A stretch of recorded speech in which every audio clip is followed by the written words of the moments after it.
Often as writers, we'll get unsolicited advice, and this can come in many forms, and some of it will be kind, some will be hurtful, some of it will seem very spiteful, but it's what we do with that information that makes it whether we carry forward into the writing that we or writer that we want to become, or does it make us into a self-destructive and cocoon us from almost improvement.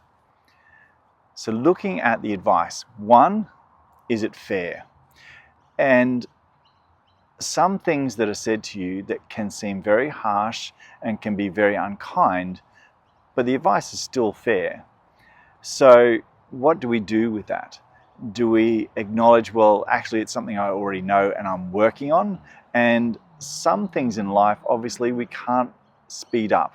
Like if there's things about the relationship between you and the horse that you're trying to work on and you're trying to improve, well, that's just a time thing, and it's more someone that has acknowledged it and that you have acknowledged it in your work, and that's fair enough. It can still be hurtful that someone has just taken a snapshot of your training and said, by the way, this isn't good enough. Well, you might have already been working on it for a month and has improved from where it was. And if that is the case, they have no way of knowing that, and that is a little hurtful for them to just assume that you didn't know.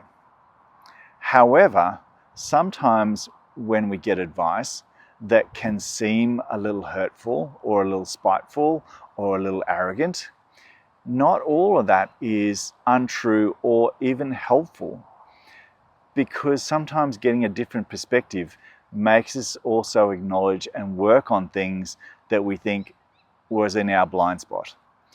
So not all advice that can seem hurtful and seem arrogant, can seem destructive to us at the time, is actually meant to be put in the bin. Sometimes we've got to sift through that, take out the emotional stuff, and what was the point of that? Because sometimes if we can look behind that curtain, there may be something that has actually been in our blind spot. And once we acknowledge that that was in our blind spot and it is something that we should be working on, then that is actually helpful. That doesn't make it any better of the way it was delivered to us, but the advice itself can be helpful. So we are often geared to avoid that criticism. After all, they're criticizing our best friend, our hairy little pet that we think of and we nurture and we want to have the best for them. And so any criticism of them like that is often seen in a dark light. But that doesn't mean it is all against what we're trying to do.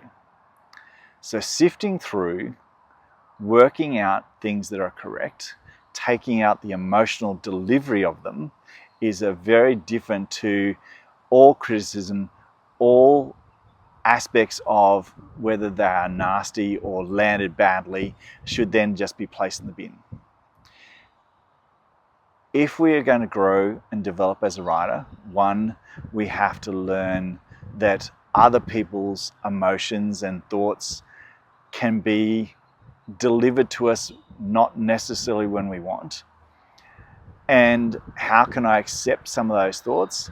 How can I acknowledge some of those statements? And how can I also diffuse from them? This is the hallmark of how I become a better writer. So it's sifting through the emotion. What is the thing they're trying to tell me? Has the thing been in my blind spot? Is it something I've been working on? Because those two things are very different. And then, how can I make this useful? And if it's not useful, then how can I understand that I just need to defuse from that comment? Because it carries no weight. If I don't pick it up and carry it around with me, then it has no bearing on my relationship with myself and my horse. So we sometimes have to make sure that just because it is said doesn't mean I need to carry it. Just because it is directed at me doesn't mean I need to do an action about it. How you carry things, how you decipher information can lead to a lot of improvement, can lead to a lot of self-belief and trust in the own path and training that you're doing, and can also anchor you to, am I being truthful to myself about where my training is at? Because someone who is sometimes seeing something from a snapshot, when you go, yes, I have improved to this point. However, if they've told you this is still a dangerous situation, then I have to acknowledge that, yes, this relationship is improving or this situation is improving.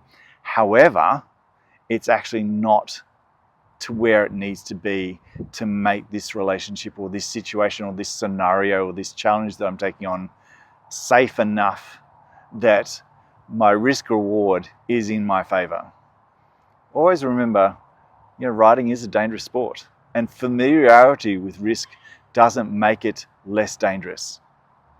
It just sometimes leads us into that familiarity, which can be complacent and then can cause physical harm to my horse, to my rider, to spectators, to other things, or to other loved ones that are near me. So especially if a criticism has come at you about safety, sometimes we do have to look and make sure and do a check-in. Have I just got used to this risk and I'm actually not acknowledging how much risk I am taking in this situation? So criticism that will always come your way that is solicited or unsolicited doesn't always mean it is not warranted.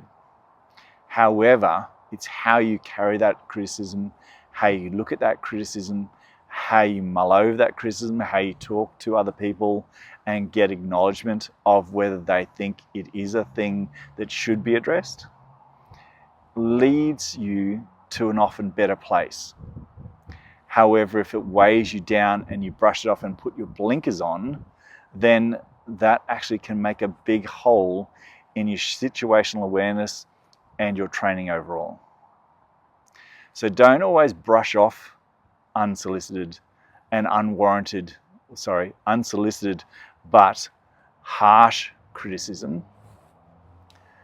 Make sure, which is hard on the soul, make sure you give it some due, mull it over, do a little check-in, and if you can then realize and understand that it's unwarranted and I don't need to carry that criticism around with me, then you are a much stronger and better person for it anyway, and stronger and better than the person that delivered it to you. So trust yourself to look at things and trust yourself to acknowledge things without necessarily being a weight to me.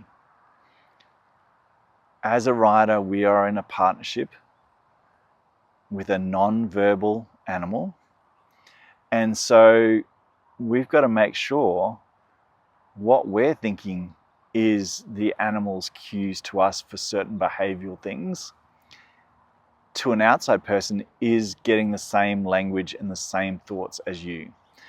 Because as I said before, that familiarity sometimes leads us into patterns that aren't helpful, whereas someone seeing a snapshot for the first time can go, oh, what's happening here?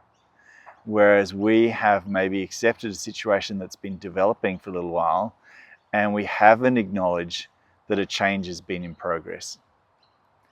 So criticism, while harsh, can be very hurtful and can be very hard to carry with us and can sometimes make us feel like we're being cut 1,000 times and slowly bleeding to death shouldn't necessarily be thrown away or unacknowledged. If we can acknowledge it in our thoughts and do a little assessment and then decide what we want to do with it, but we don't have to carry the emotion of it.